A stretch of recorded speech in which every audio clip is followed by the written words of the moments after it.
of wisdom. Being prudent is all about good judgment in handling practical day to day matters. Hello, everybody. I'm your host, Seema, and I welcome you all to brand new, insightful session on great principles. Joining me in conversation is my very pragmatic educator of the day, Ms. Debdutta Bera Adhya. She is headmistress of Royal Global School, Guwahati, Assam. Welcome to Great Principles, ma'am. We are very, very honored to have you with us. Thank you, Seema ma'am and team, for inviting me for a renowned talk show, and I'm very honored to be a part of it. And maybe we have a very educative and very informative conversation with you. Thank you Certainly, once ma'am. again for inviting me on this platform. We are very much honored to have you here because you are dedicated, determined, and diligent educator. And we love to spotlight educators like you. So let us now know about you, about your journey. So your once upon a time was your passion towards education that led you to your vocation. And behold, see where you are today. You're already leading an institute. So tell us something about this journey of yours. How did you enter into education domain, and what keeps you going here? The secret of my success is hard work, determination, and just being focused towards my goals. Like, I had started as a teacher at a very young age, and with continuous hard work and only being focused towards my goal and passion towards teaching and educating uh, the young minds, I have reached to such a position at a very young age, because most principals or school leaders are much elder and senior to me. So the secret of my success is I never gave up. So that is something that is in me, and that makes me move along with a lot of courage, enthusiasm.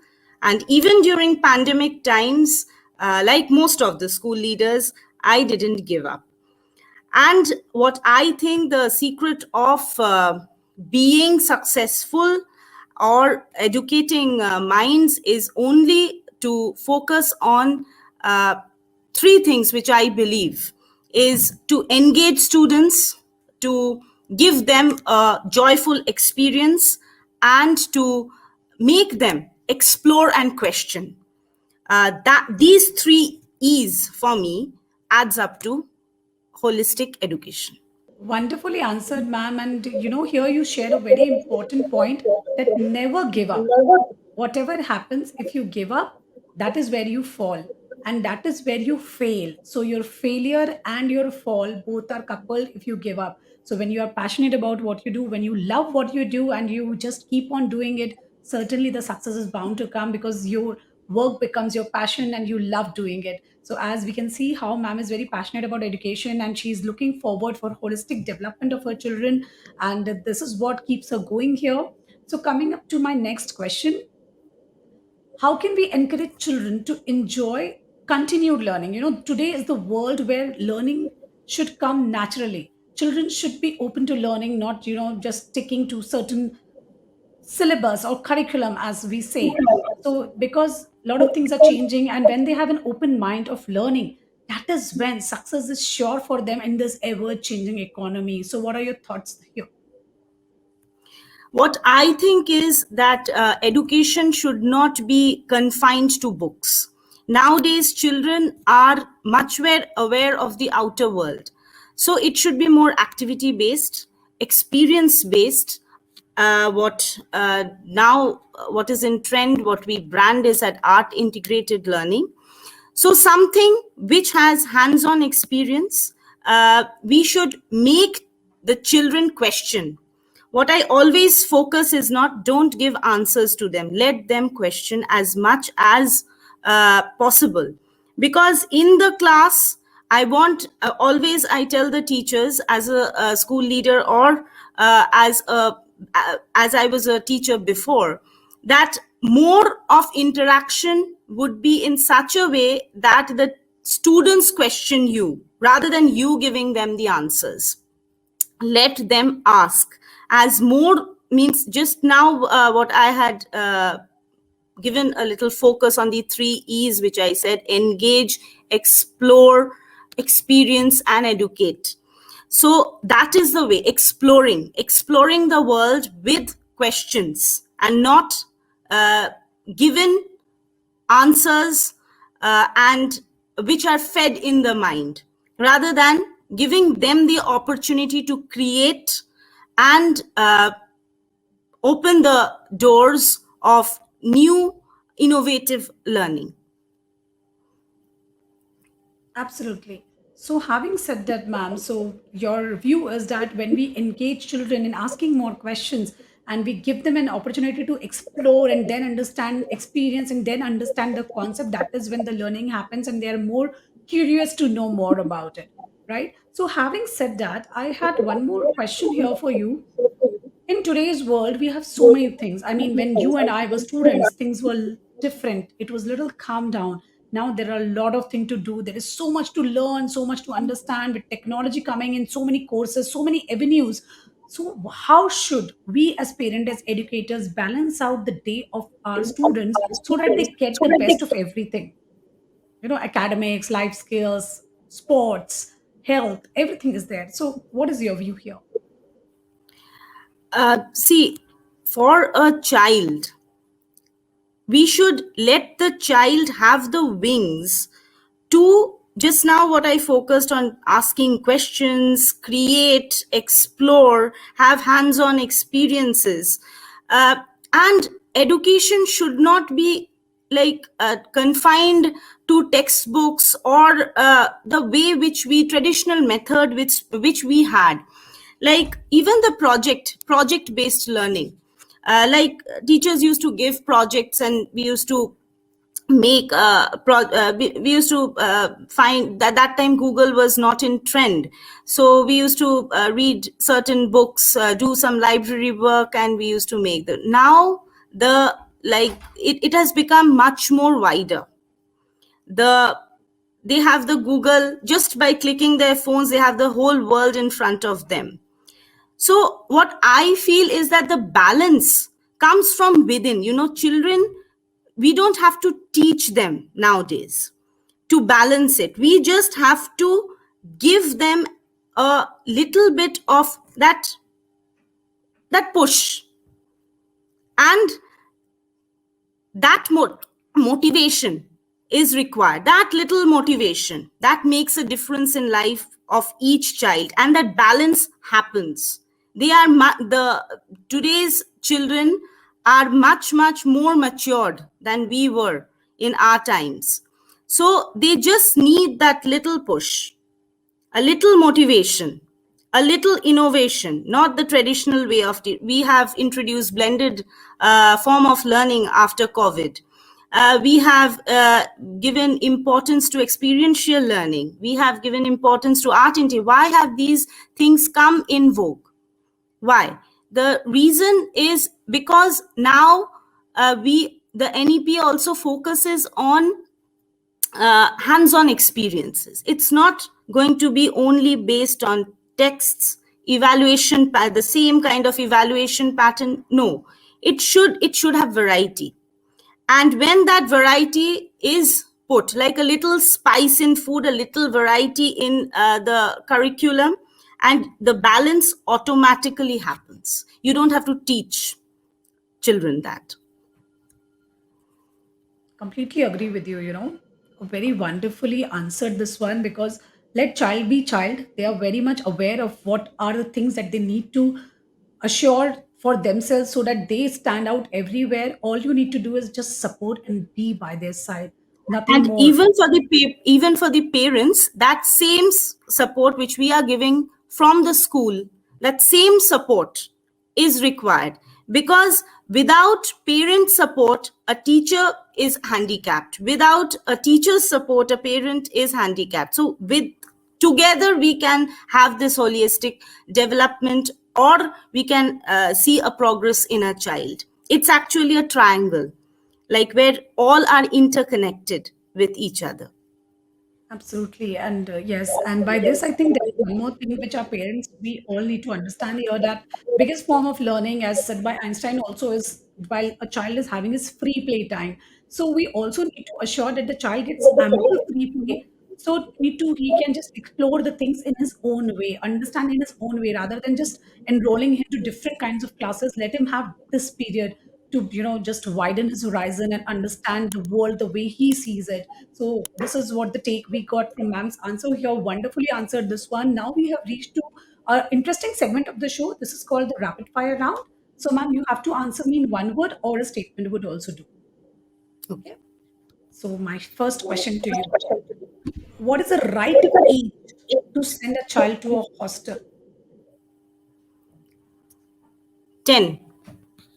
10. All right. How do you spend your recreational time? What are your hobbies? Reading novels. And That's the only time which I get because I'm so preoccupied with so many things. As I told you, we have a residential school, so that's the only time. And otherwise, I love gardening, baking, cooking. wow, wonderful. All right, coming up to my next question. Name the person whom you look upon for your advice, inspiration, and support when you are in need of some kind of educational advice, school related, or some kind of academic related advice.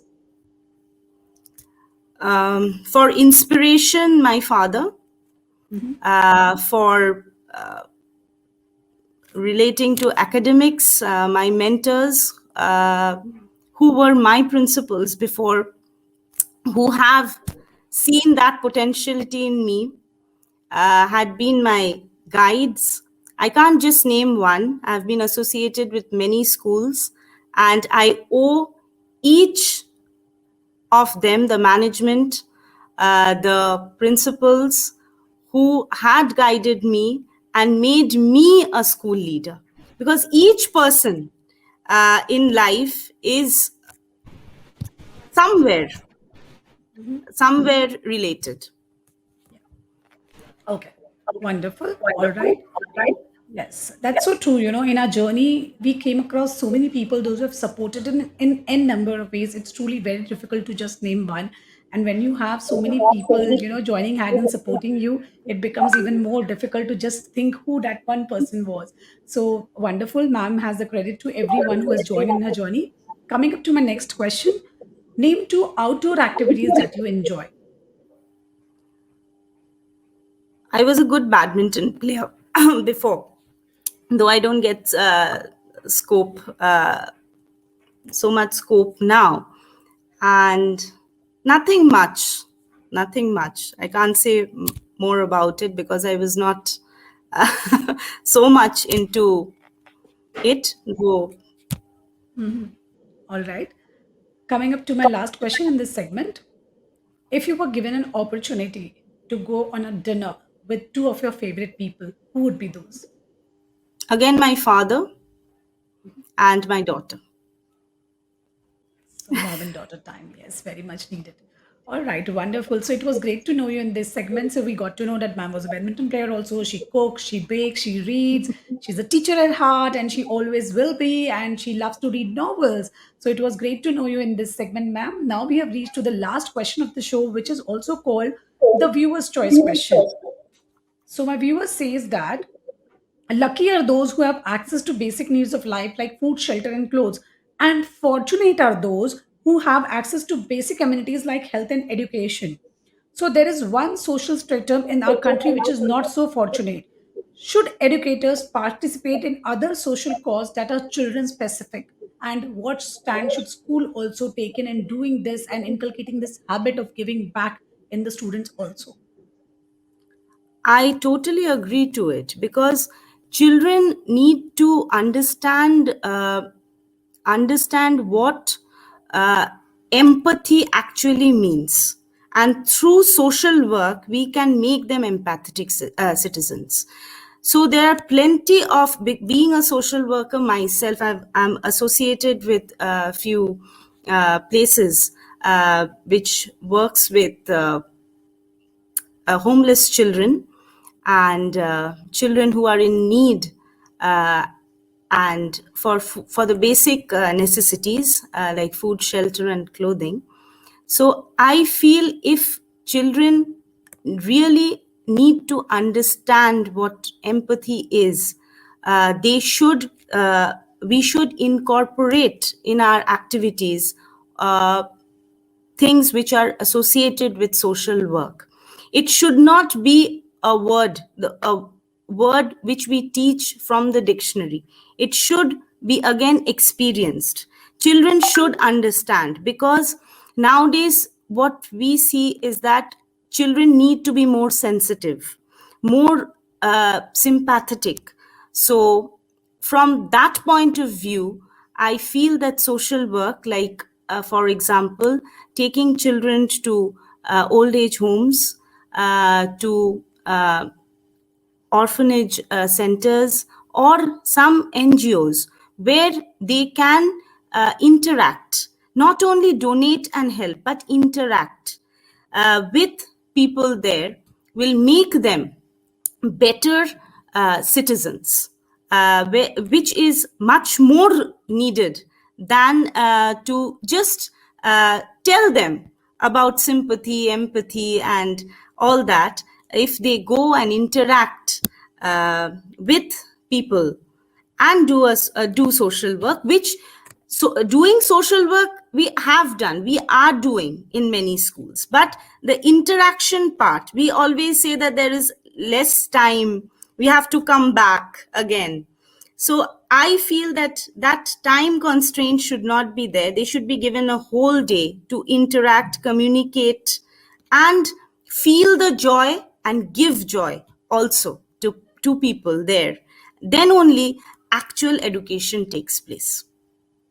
As you emphasized on experience earlier also, since the beginning you are emphasizing that a child need to experience everything, and this experience comes only when we communicate and hear the real life pains, the real life story, how things are. So that is the importance of letting them communicate with these different NGOs and taking them to destitute houses or orphanage. This is how it adds up to the value.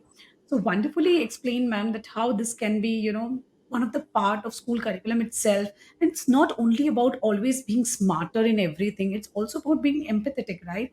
And you beautifully said that it is needed that children should be more sympathetic. That is not always about, just learning and going ahead in life. It's also about taking a pause, understanding what is going on in the world around you, and giving back. What a beautiful thought, certainly. So, ma'am, tell me just one more thing before we sign off. So, apart from this, that schools are doing their part, we as parents, how can we also introduce this concept of giving back? Uh, See, nowadays, as a parent myself, if we are associated with social work, if many parents are, but why not introduce that to children also? I always say that during Diwali, you spend so much on crackers, you spend so much on clothes. Why not a little bit? You can go and do a little bit of what little you can do. It is not about going to a place like an orphanage or an old age home only, but a little bit around you. How you interact with the people around you. You meet people every day. For example, like I tell my children who come to school by bus, did you ever greet the guard? Did you ever greet the nursemaid who takes care of you? Did you ever greet the gardener? You always say good morning to me. Why not to them? So little steps make a big difference in lives, which I feel that that is something which we as parents should teach. We always teach what has happened or what we are doing. You should go and greet your teacher, you should go and greet your principal, you should go and greet people in authority, or but why not we start greeting from the gate itself? Because the in a school, the most important person is the guard for me. So why don't we start from there and then come to the, like, that way? According to me, that is the where the parents point of view, which you are saying there, that role should be, is very vital to teach them the basic etiquettes and from where it should start.